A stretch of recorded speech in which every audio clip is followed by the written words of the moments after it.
কলকাতা। তো আজকের এই ভিডিওতে আমরা কথা বলবো পশ্চিমবঙ্গের একটি সুন্দর জায়গা কলকাতার ব্যাপারে। কলকাতার সাথে জুড়ে থাকা সমস্ত তথ্য আপনাদেরকে আমি ডিটেলসে দেওয়ার চেষ্টা করব।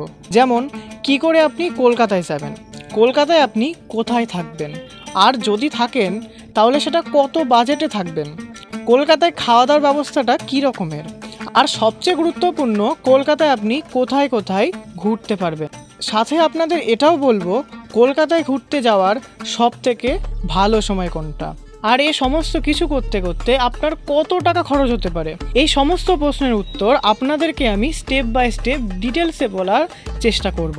তাই ভিডিওটা একটুও স্কিপ না করে শেষ অবধি দেখুন। আর আমি আপনাদের স্বাগত জানাই আমার এই চ্যানেল ইউ আর বিন্দাসে।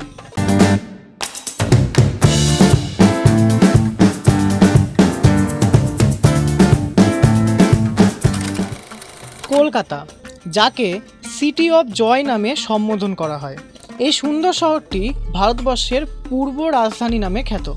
কলকাতা এমন একটি শহর যেখানে ভ্রমণ করার জন্য অনেক জায়গা আছে। সেটা হতে পারে এখানে থাকা ঐতিহাসিক কিছু, অথবা এখানে থাকা পরিবেশ। কলকাতা এই জন্যই ট্যুরিস্টদের কাছে অনেক বিখ্যাত হয়ে আছে। এখানে থাকা হাওড়া ব্রিজ ও এখানকার মিষ্টি প্রায় পৃথিবী বিখ্যাত, এবং কলকাতায় চলা ভারতের প্রথম মেট্রো আর এখানকার রাস্তায় চলা বিখ্যাত ট্রাম কলকাতার পরিচয় বলে মানা হয়।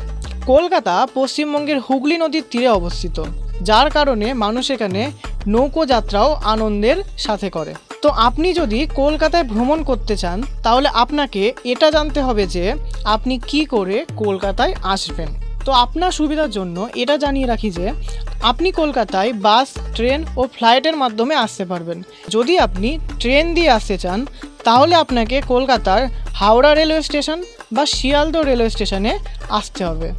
আর দুটো বৃহৎ রেলওয়ে স্টেশনে আসার জন্য ভারতের যে কোনো বৃহত্তম শহরের থেকে ডিরেক্ট আসতে পারবেন। আর যদি আপনি বাসে করে আসতে চান তাহলে কলকাতার আশেপাশের শহর থেকে, যেমন খড়গপুর, হলদিয়া, বাসে সুবিধা আছে। আর আপনি যদি ফ্লাইটে করে আসতে চান তাহলে আপনাকে কলকাতার নেতাজি সুভাষচন্দ্র বোস ইন্টারন্যাশনাল এয়ারপোর্টে ফ্লাইটে করে আসতে হবে। এখন জেনে নিই কলকাতায় আসলে আপনি কোথায় থাকবেন। কলকাতায় থাকবার জন্য ভাড়ায় তো আপনি অনেক ঘর পেয়ে যাবেন, তবে এটা আপনার ওপর নির্ভর করছে যে আপনি কোন হোটেলে বা কোন ঘরে থাকবেন। কলকাতায় থাকার কথা যখন আসছে তাহলে জেনে নেওয়া যাক খাওয়া দাওয়ার সম্বন্ধে, যেটা আপনি যে কোনো অলিতে গলিতে পেয়ে যাবেন।